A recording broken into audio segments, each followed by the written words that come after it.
They're major players in corporate America, companies operating inside a $74 billion industry. What are they selling? Prison cells. They contract with dozens of states and the federal government to house inmates and illegal immigrants. The industry has been around for decades, but conditions are ripe for a major expansion. As the states are increasingly being crunched for space, facing very strong or very large deficits, they need to find ways to reduce costs. And so this is one way that they can help solve budgetary problems. Dr. Mulhausen says private prisons like this one in Washington, D.C. offer government savings of about 3% and reduce prison overcrowding. It's a savvy business model, but the contracting of the caging of humans to private companies operates under a cloud of controversy. 3 years ago, Jesus Cardenas was locked up for check fraud.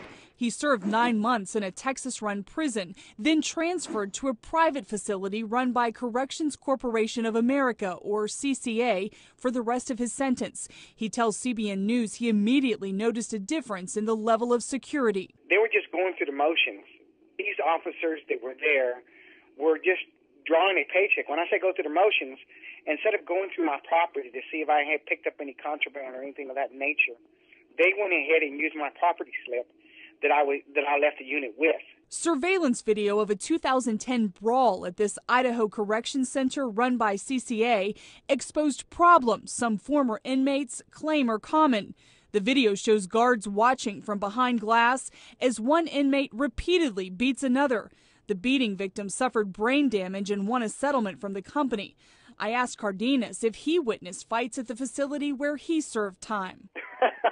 There was a fight at least 1 or 3 a day, period. And the way it was done most of the time is a fight would happen, and usually no one would really know about it unless it was to a serious extreme.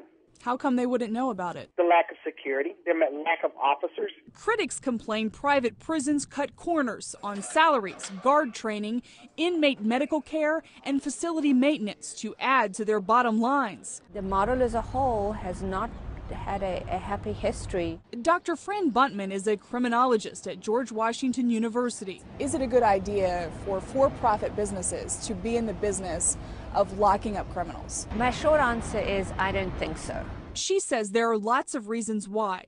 The most basic can be traced to the foundations of America. Ethically, we need to deal with the fact that when we have chosen to put people in prison and we've taken away their liberty rights to control their own lives, we as a society and the government as the institution looking after them actually have a responsibility to their welfare. We as a society cannot subcontract out that responsibility to a private agency. For critics, fears materialized a few months ago when CCA proposed a deal to 48 states.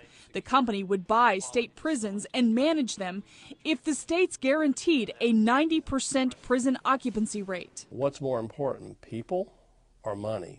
John Whitehead, founder of the Rutherford Institute, compares private prisons to big box retail chains. I'm not saying corporations are evil, but corporations exist for one thing: to make money, maximum profit. That's okay if you're making widgets or toothpaste, but when you're dealing with people and you're making money off of prison, you're starting to treat people like they're toothpaste. But Mulhausen counters it's the criminal justice system, not the prison industry, that still determines who gets locked up and who doesn't. You have to get arrested and prosecuted by the state before you're sent to a private prison. And then a judge has to release you, whether it's based on early release because of your behavior or because you served your full time. And so the private institutions don't set the intake or outtake of prisoners. In a recent investor presentation, CCA pitches its unique investment opportunity in a large and underpenetrated market, as only about 10% of prisoners are in private beds. The company boasts limited competition, points out public prisons are overcrowded and prison populations are growing, and declares the industry recession resistant.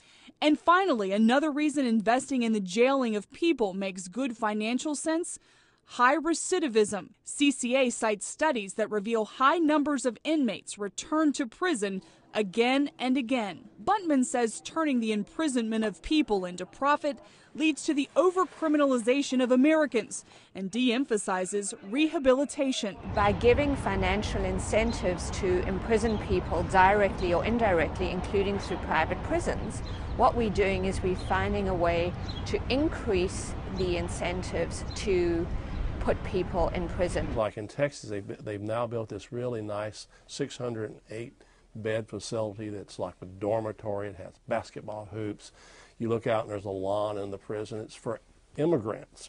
What they're going to encourage is, in a very tacit way, is illegal immigration, because it's important for them to fill those facilities. Remember, they have to keep a 90% occupancy rate. So we're going to see a lot of strange problems. We're going to be wondering why the government's not really cracking down on illegal immigration. That's going to be one reason. Jesus Cardenas says he was locked up with members of multiple gangs who kept phones, drugs, and weapons in their cell. He kept this ledger to document violations, from serving rotten food to guards selling drugs to inmates. Bringing cigarettes in, cell phone in,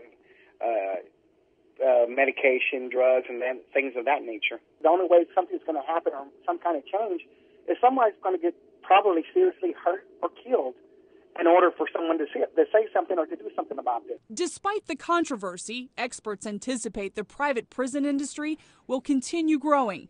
Whitehead says he expects the criminalization of America to grow with it, including the incarceration of more women and children. I think America's lost its way. I think the way we view people, the old Judeo-Christian viewpoint that people were created in the image of God, they had great worth and dignity. We should care for them. We should try to get them on the right path. No, I think we look at people right now in a very suspicious way. Jennifer Wishon, CBN News.